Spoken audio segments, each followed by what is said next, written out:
everyone, I'm Dr. Kimberly Sherman. I'm a historian, writer, and educator here in Wilmington, North Carolina. And today I'm going to be talking to you more about the background of Scottish families in North Carolina before the Battle at Moores Creek Bridge in February 1776.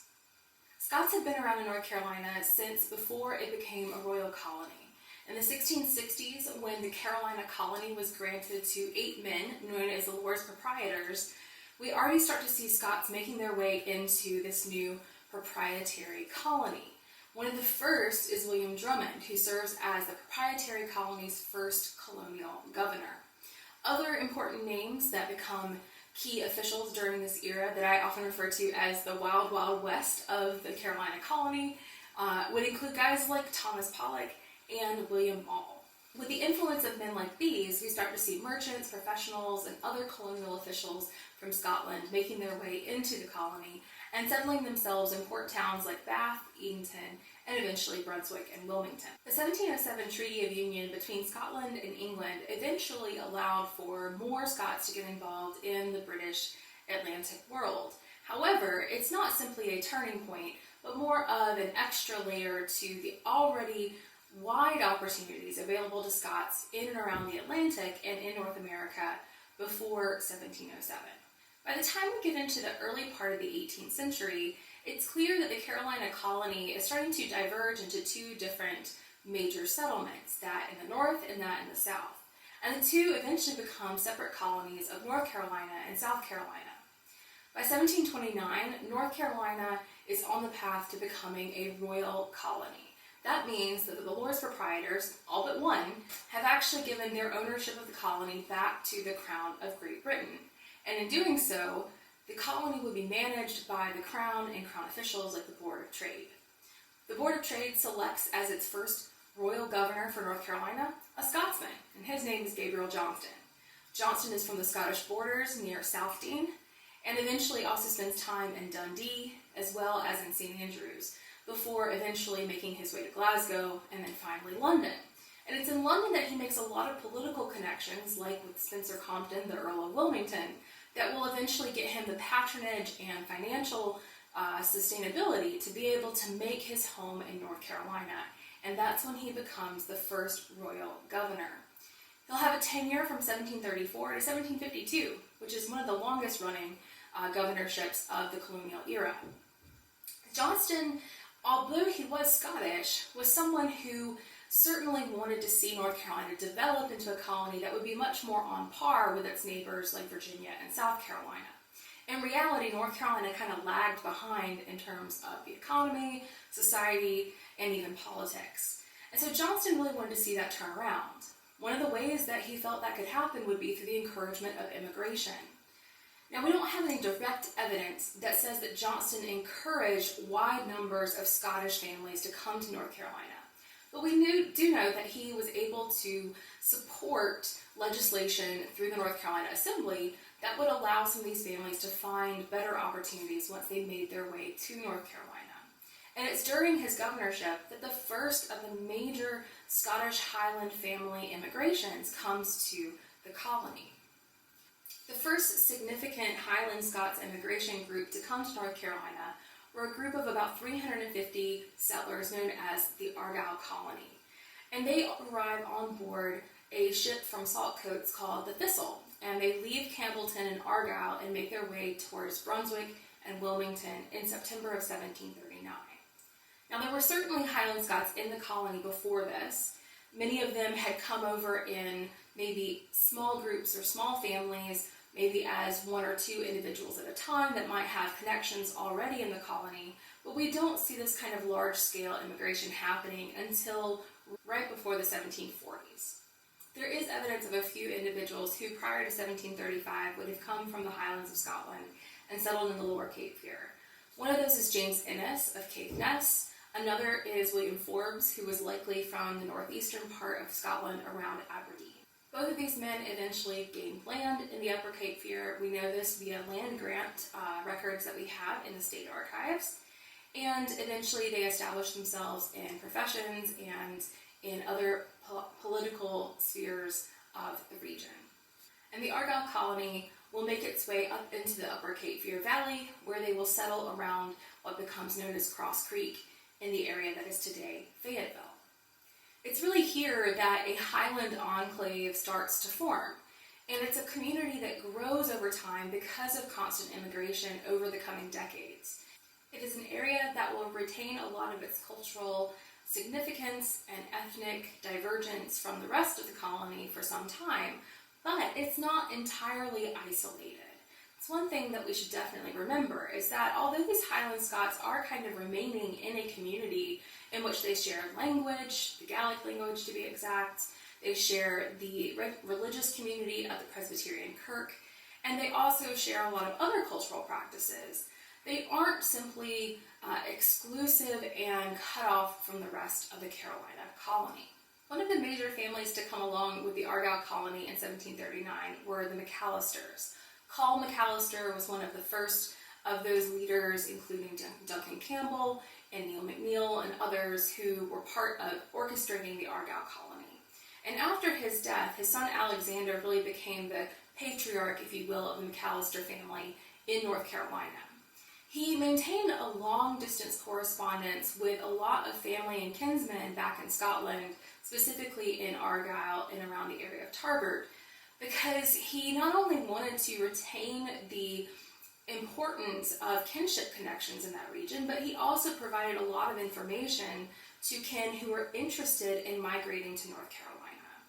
In particular, he would tell them things about the opportunities to be had in terms of agriculture and, of course, land ownership.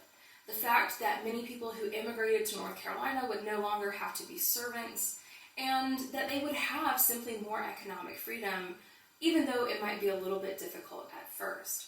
He actually called North Carolina the best poor man's country he had ever heard of.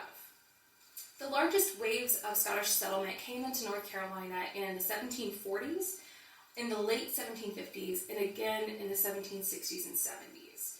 Now, a lot of these families, when they established themselves in North Carolina, they kept these long-term and long-distance connections with their families who remained in Scotland.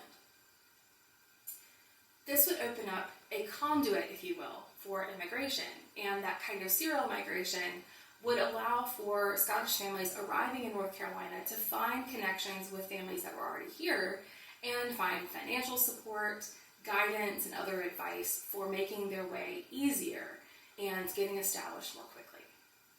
Now, many of you might be familiar with the Jacobite Rebellion of 1745 to 46.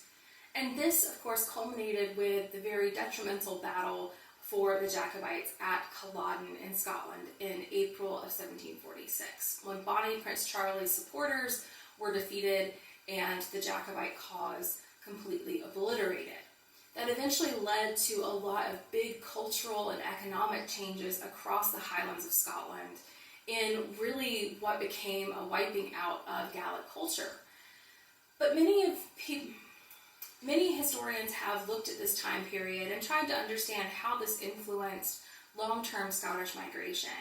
Was this something that immediately sparked Highlanders to leave Scotland and come to places like North Carolina? In reality, it was one small part of the larger puzzle. The socioeconomic changes that we see happening in Scotland in the 1700s were already well underway before the 45. And the 45 just helps compound some of those issues for the long term. We're already seeing things like the reorganization of land ownership, the reduction of clanship and chieftains' power in certain families and regions of Scotland. We're also seeing things changing like agricultural practices. And all of that is going to contribute to what eventually becomes this mass movement of people. By the 1760s and 1770s, so many landowners were becoming quite concerned with immigration that they call this an epidemic of immigration. They're seeing in large proportions numbers of people leaving estates and leaving behind ways of life that were no longer really conducive to them. And they're looking for new economic opportunities. These kinds of socioeconomic changes were things that fueled families like Alan and Flora MacDonald to make their way to North Carolina. After one particularly brutal season in 1772, known as the Black Spring, The MacDonalds and many others from their clan decided to uproot their families and make their way to North Carolina. The MacDonald clan had lost a large number of cattle in that season, and these would have been essential to their survival on Skye. In the coming year or two, we start to see the MacDonald clan leaving in droves from the Western Isles and making their way into America. Another major thing that is happening as we head into the 1760s and 1770s is the rising of revolutionary sentiment. And of course, there are outcries up and down the eastern seaboard for no taxation without representation. And there's a lot of focus in on things like legislation coming from Parliament and how that is impacting trade for the American colonies and other types of freedoms. And with that, of course, we start to see a lot of uptick in what historians have called Scotophobia. They fear the kind of influence that Scots have in areas like politics and the economy, especially given the fact that Scottish merchants are really visible in port cities like Wilmington and Eatonton. In October of 1774, the Virginia Gazette actually ran a headline that said, "The Scotch Impudence." And in this, they discussed the so-called clannish behavior of the Scots that really kept them tied together and suited to really carrying out their own interests and not thinking about the interest of their wider community. Here's what they have to say. "A Scotchman, when he is first admitted into a house, is so humble that he will sit upon the lowest step of the staircase. By degrees he gets into the kitchen, and from thence, by the most submissive behavior, is advanced to the parlor. If he gets into the dining room, as 10 to 1 but he will, the master of the house must take care of himself, for in all probability he will turn him out of doors, and by the assistance of his countrymen, keep possession forever." As we start to see the 1770s emerge, legislation and county committees of safety are going to start to influence the kind of action that is taking place against Scots and their families, especially those whose loyalties might lie with Great Britain. Governor Martin lamented in 1775 that, quote, "The Scottish merchants at Wilmington, who so long maintained their loyalty, have lately been compelled ostensibly to join in sedition by appearing under arms at the musters appointed by the committees, although they are still at heart as well affected as ever." Martin was sure that the Scots would remain loyal to the cause of Great Britain. In North Carolina, though, a strong contingency of Highlanders at Cross Creek actually did have their own committee of safety, and they even sent delegates to the Provincial Congress at Halifax. They participated in these early efforts insofar as they opposed the ministry. However, when independence loomed, that's when we see a different shade. Many Scots withdrew their support for the American cause. Minor clan leaders in North Carolina also likely drew on kinship ties, and that's certainly what members of the British Army, like General Donald MacDonald and Donald MacLeod, would have brought into the whole situation in kind of calling up these individuals to serve and to fight for the British crown.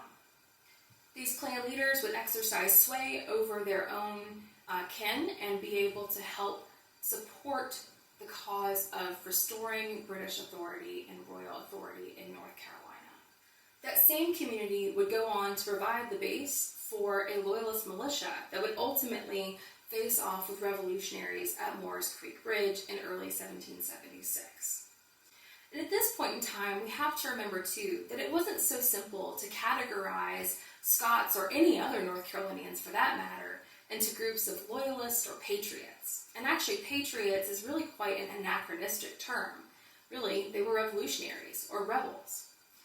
And for many of these people, they found it difficult to come down and make a decision on which part of this conflict that they were going to be on. Many of them made that decision based on practicalities and other things that would benefit them best at the time. It wasn't simply to be idealistic.